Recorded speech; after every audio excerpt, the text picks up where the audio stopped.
What's going on, everyone? Welcome back to Physical Education with Coach. This is your coach, Coach Cullen Carroll. And today we're going to visit the next video in the series for testing. Remember, we're following along with the PE1 and PE2 standards, which means we're following the Cooper Fitness Test, or the Fitness Gram as it's popularly termed. And today we're going to move forward with trunk strength and flexibility, which means we're performing a movement that virtually everyone can accomplish. All right, this is the trunk lift. Now, I don't fully agree with the trunk lift and what it stands for, but as a physical educator, I buy into it as a test that can give me a very basic understanding of a person's trunk strength as well as their trunk flexibility, just on their ability to be able to move through that range of motion. It's very difficult. And at the same time, certain people can have certain advantages when it comes to this test, which is why I don't really buy into it as much. Now, what you're going to need is, again, another tape measure, maybe some tape. As you can see back here on my wall, I have a yardstick set up with some tape to connect it to the wall. I realize that not everybody has a yardstick. That's why what you can do is you can take tape measure. You can measure out a 15-inch piece of tape, and that's the full length of what the test needs to be. And the unfortunate part about this test is you can't really do it alone. A lot of the tests you can measure yourself alone.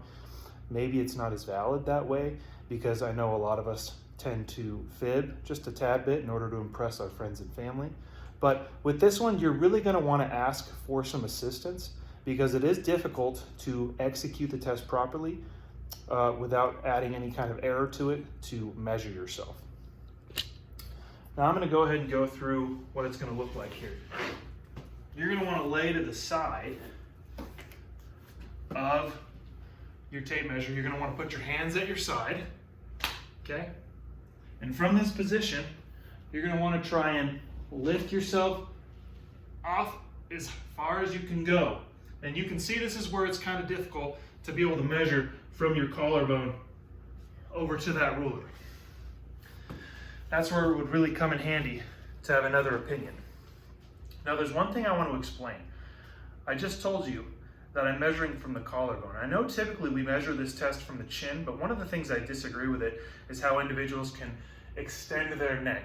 And not everybody's very good at catching that error, especially when you've measured 50 or 60 kids over the span of 30 minutes, and then you move on to the next period to measure another 50 or 60 kids. It gets confusing, you lose track of time, and sometimes you forget to clean up the technique. And I understand that, which is why I totally look past the chin and I measure from the collarbone.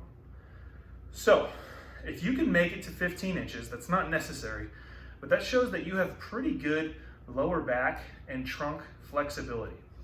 Now, where the strength portion comes in, I'm not too sure, and that's one of the reasons why I'm not very accepting of this test, but at the same time, I think it still can be a valid measurement to help us understand somebody's fitness levels. Now, before I let you go, one more thing I want to mention is that this does need to be performed for 3 trials. So once again, I'm going to get down here just for the sake of the video, and I'm going to perform it 2 more times just to give you another example. My hands are straight at my side, and they're flipped over on the back side of my hand, right? So my palm's not on the ground because I don't want to be able to use my arms to push myself up. I'm just trying to flex my back, extend my back, and lift my chest and my upper body off the ground as high as I can. And then I'm going to come down. Remember, we're holding it for 2 seconds at the top. We're going to rest, and we're going to try it 1 more time. Hopefully you get that 3rd measurement. You're back down. Get up off the ground. Make sure you remember your scores. Then you're going to go back to your testing and measurement sheet.